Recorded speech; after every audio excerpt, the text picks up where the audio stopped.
You are listening to Audio SSLC, your audio medium for easy understanding and revision.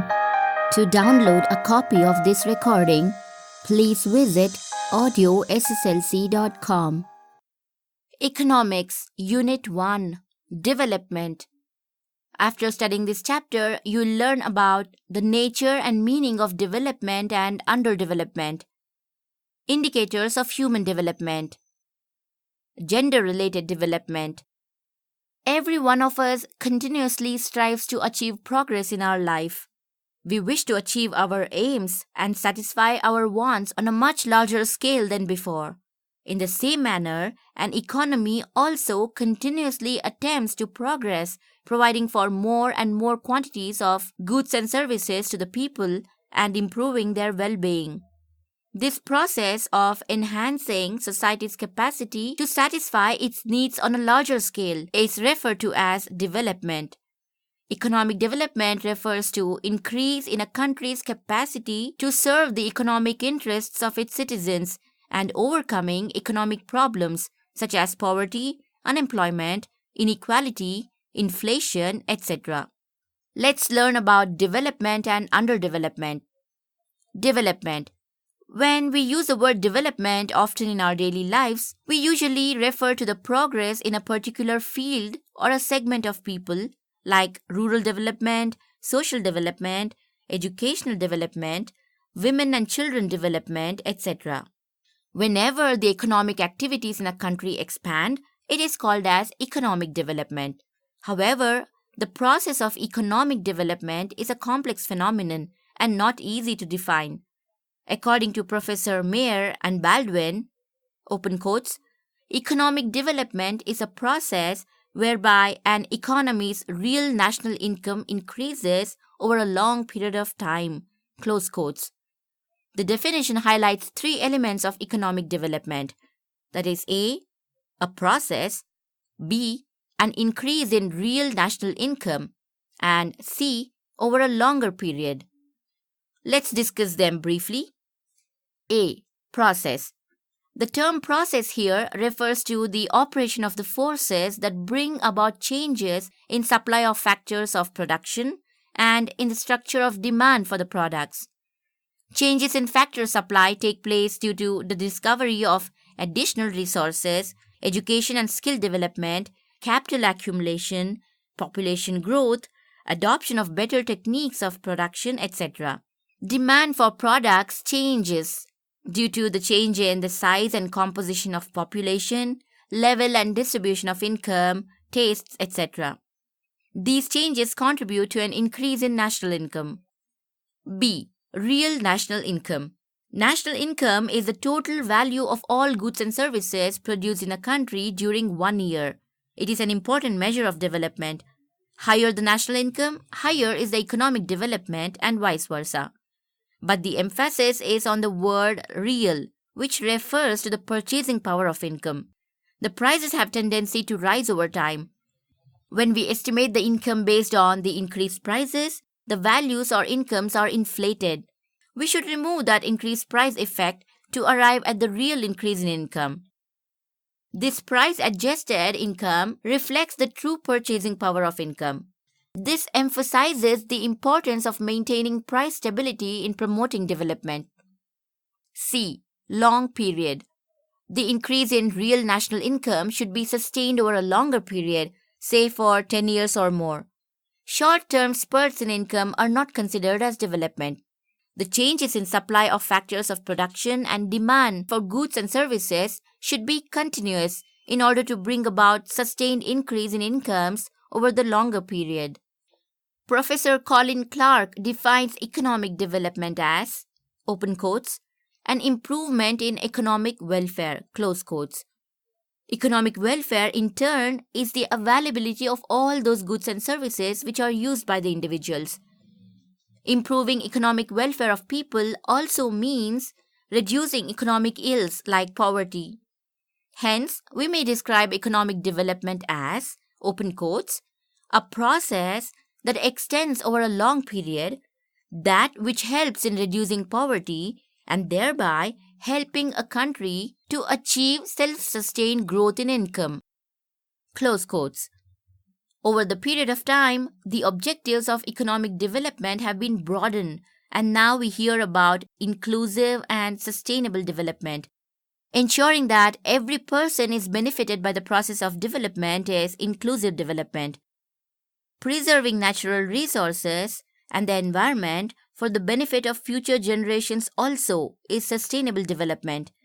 Thus, the objectives of economic development can be stated as increasing income, attaining equality, reducing poverty, unemployment and inequality, conserving resources and environment, and lastly, enhancing overall welfare of all. While USA, Canada, Japan, Germany, England, Australia, countries of Western Europe witnessed a long-term rise in incomes before 1950s, countries like Singapore, Hong Kong, Malaysia, China, and many other countries have witnessed long-term rise in incomes during post-1950s. These countries are called as the developed countries of the world. Underdevelopment. The word underdevelopment denotes a backward and stagnant situation where levels of living of people are low due to lower level of per capita income and lower productivity levels, apart from high population growth.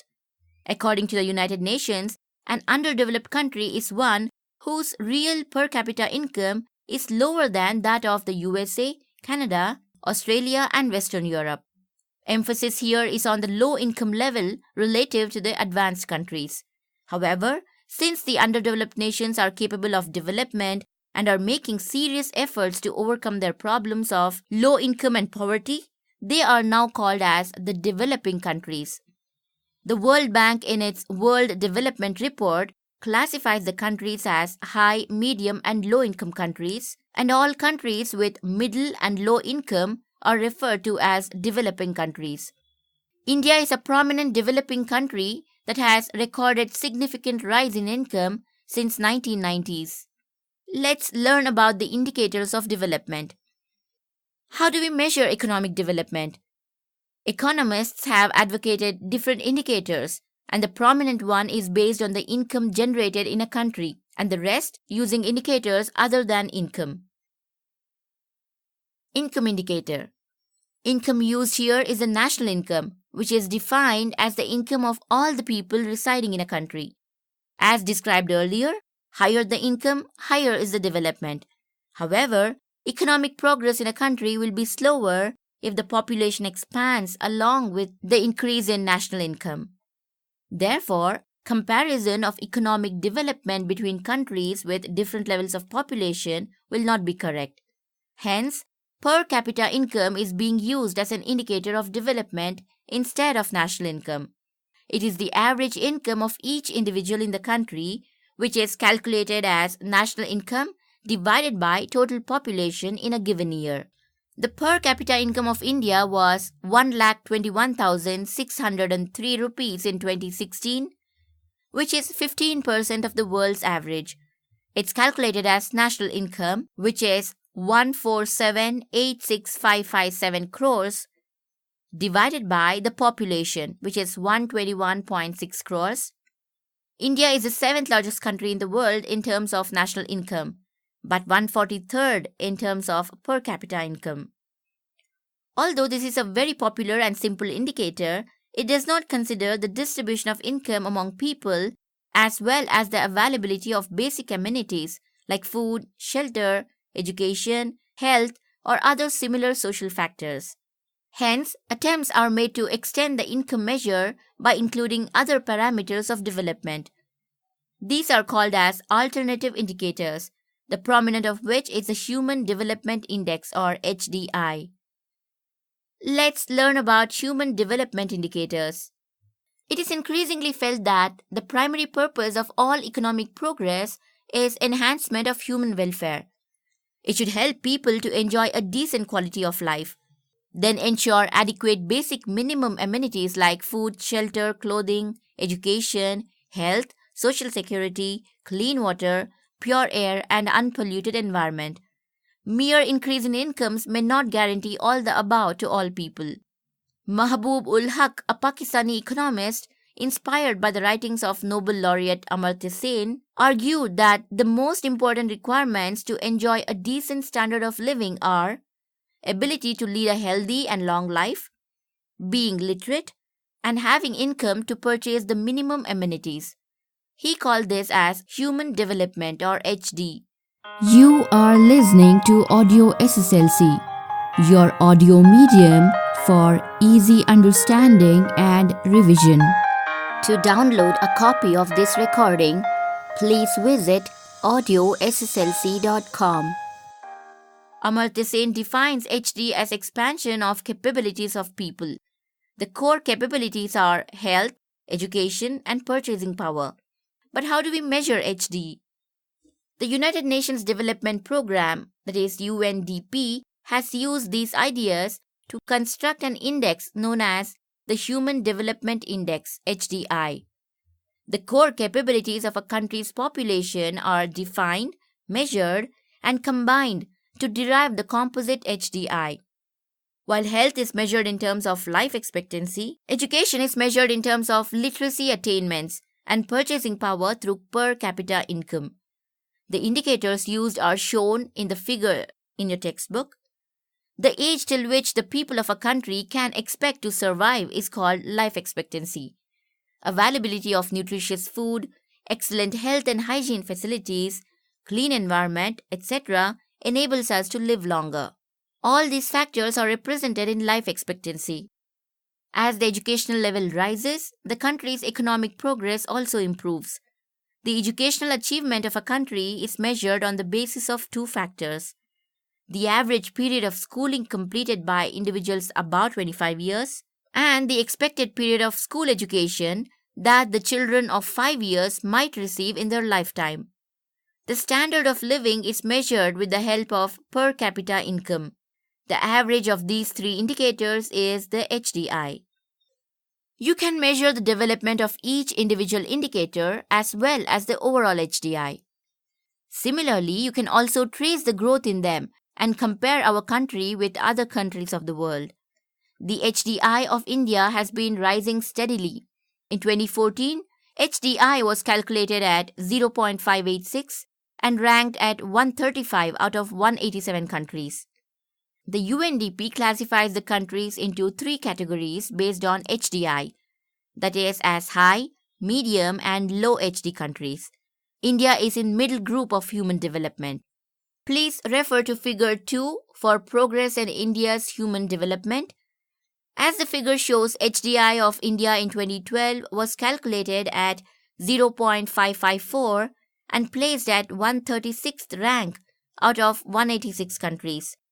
This HDI value of 0.554 is the result of 65.8 years of life expectancy, $3,203 of per capita income, and 4.4 years of average years of schooling. You may also observe that between 1980 and 2012, the components have improved, resulting in improvement of India's HDI from 0.344 to 0.554. But India's HD attainment is very low if we compare it to the top 10 countries. Next, let's move on to gender-related development. The role of women in the developmental process is very significant. Women, who form half of the population, have the capability to work in all fields of the economic system. It is the duty of civilized society to provide social, economic, educational, and political equality to women. After independence, our constitution has assured equality of freedom and opportunities to both men and women. However, significant types of discrimination can still be seen, and violence against women is frequently reported. This only suggests that women are not yet given equality in all spheres, making them secondary partners in economic growth. The Human Development Report of 1994 said that, open quotes, "If development is not engendered, it is endangered," close quotes. Gender discrimination may be seen in various dimensions of Indian society, economy, and polity. Sex ratio, the number of females for every 1,000 males, is the most important indicator, which reveals the treatment meted out to women in a society. In India, Because of all-round discrimination against females and preference for male child, the sex ratio was barely 945 in 2011. What is worse is, it is still lower in child, that is 0 to 6 years population. In the activity, list out the reasons for adverse male-female ratio in India. Similarly, the literacy rate among women was 65.46% in 2011 compared to 82.14% among men. This is so because even today, some people think women do not need education, and in some places, adequate schooling facilities may not be available. If you look at the workplace, women mainly work in unorganized activities like agriculture, construction, small-scale industries, etc. They work at lower wages than the men. It is also true that women are not free to spend the income that they earn. With a low education, not many of them are seen in better and highly paid positions. In many households, women eat last after the head and children have had food. This makes her malnourished and susceptible to many illnesses. With low nutrition but compelled to doing heavy work, makes her to fall sick often, which is usually ignored by the menfolk. Especially the health of pregnant women is very crucial because it affects the baby's health also. India has very high rates of maternal, that is, mothers dying during and after child delivery, infant, for children below 1 year, and child, that is, children below 5 years, death rates. An evil practice of detecting the gender of the fetus and destroying it if found to be a female one is growing. This is one of the major reasons for lower and declining sex ratio in the country. Representation of women in political bodies, that is in panchayats, state assemblies and parliament, is limited to the reserved strength. Even in sessions and meetings, their presence is not felt. Hence, discrimination is observed in all fields. In order to promote participation of women in economic activities and thereby achieve economic empowerment, self-help groups or SHGs are being formed in all the villages and cities. A SHG is a group of women, usually 20, who come together to share their meager resources, obtain external support, undertake business jointly and earn income. They are trained in managing accounts, handling bank transactions, and skills to take up remunerative income-generating activities. SHGs have been instrumental in helping women to earn, save, and spend at their willingness. Their dignity and autonomy has increased. In recent years, many steps are initiated for empowerment of women. Empowerment may be described as the expansion in people's ability to make strategic life choices in a context where this ability was previously denied to them. Empowerment is a process that infuses people with power, that is, access to resources, expands individuals' capacity and power of decision-making, that is, autonomy. Many laws have been enacted to curb violence against women at home and workplaces, to guarantee equal wages, providing reservation of seats in elected bodies, etc. All these measures will certainly help in bringing women to the mainstream of development. Do you know this? UNDP also calculates Gender Inequality Index, GII, at the international level. The value of the index ranges from 0 to 1, with 0 indicating complete equality and 1 indicating complete inequality. In 2015, India's GII was 0.563 and it stood at the 130th place in the list of 188 countries. This means that India fares very poor in terms of women development and that the gender inequality is high. Let's come to exercises. Fill in the blanks. Number 1. Economic development is a dash. 2. The value of goods and service produced in a year is called as dash. 3. In an underdeveloped country, basically the dash is lower. 4. Human development indicates expansion of dash. 5. The dash is responsible for publishing global human development reports. 6. India ranked dash in HDI in 2014. 7. Sex ratio was dash in India in 2011. Answer the following questions in 5 to 6 sentences each. 1.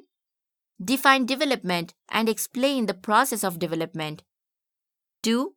What do you mean by underdevelopment? What are its causes? 3. What is HDI How is it calculated? 4. Examine the causes for low HDI of India. 5. How to achieve gender equality. 6. Women self-help groups are supportive to women empowerment. Justify. Next in the activity, make a list of the women empowerment activities undertaken by the government in recent days. In the project part, conduct a survey in your village or city and find out the differences in development across different types of households.